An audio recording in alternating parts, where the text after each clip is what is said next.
રામ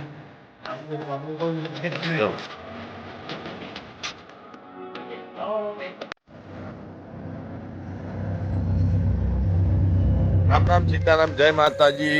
તો આજે ફરીથી નાઇટ બ્લોગમાં આવી ગયા હનુમાન દાદાઈ। કાલે હનુમાન જયંતિ અને પૂનમ છે, તો હનુમાન જયંતિના દિવસે અમારા ગામમાં હનુમાનજીના મંદિરની જબરજસ્ત સુશોભન જુઓ, જબરજસ્ત લાઇટિંગ અને જબરજસ્ત ફૂલહારથી શણગારેલા એવા બજરંગબલી। તો અમારા ગામમાં 18 આલમ બધી ભેગી મળી અને હનુમાન દાદાના કાલે ભજન પણ થશે અને દિવસે હવન પણ થશે। તો અત્યારે હાલ જબરજસ્ત ડેકોરેશન બધી જ કોમો ભેગી મળી। તો જો આ એન્ટ્રી ગેટથી જ લાઇટિંગ કરીએ જબરજસ્ત। તો અમે આપણે અંદર જઈએ હનુમાન દાદાએ તમને પણ દર્શન કરાવીએ। તો કાલે હનુમાન જયંતિ પૂનમના દિવસે જો અમારા ગામમાં વર્ષો જૂનું હનુમાન દાદાનું મંદિર, જેને રિનોવેશન કર્યું આખા ગામ થકી।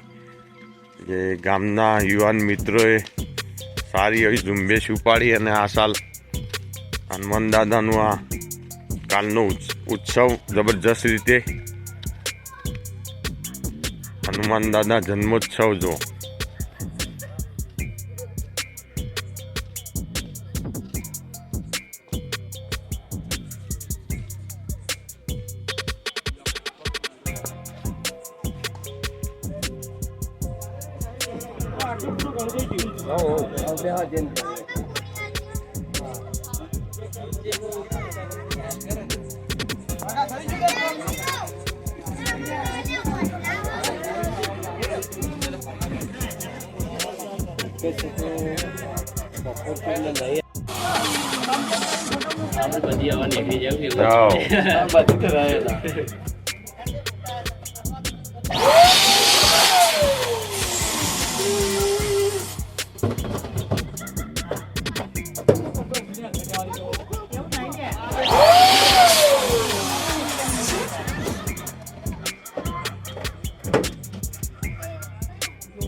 તો જો અત્યારે અમે ફરીથી આવી ગયા હનુમાન દાદાના મંદિરે।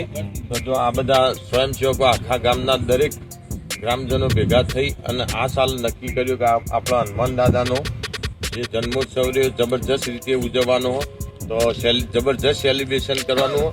સવારે વહેલા અહીંયા હવન પણ થશે હનુમાન દાદાનો અને રાત્રે ભજનનો ભવ્ય પ્રોગ્રામ રાખેલો હોય। તો અત્યારે આ બધા સ્વયંસેવકો જો આવી અને જબરજસ્ત લાઇટિંગ ડેકોરેશન અને હાલ મંદિર પણ સુશોભિત જબરજસ્ત કર્યું। તમને હનુમાન દાદાનો દર્શન પણ કરાવીએ। તો અત્યારે હાલ જો આ બધા ભેગા મળીને ગામના બધા બેઠા છીએ અને દરેકનો સાથ સહકારથી આ બધું કાર્ય અમે બરાબરનું જબરજસ્ત ઝુંબેશ ઉપાડીએ ગામની અંદર। કે જો અત્યારે હાલ આ ડેકોરેશન કમ્પ્લીટ થઈ ગયું તો તમને હનુમાન દાદાનું દર્શન કરાવીએ। હનુમાન દાદાની જય।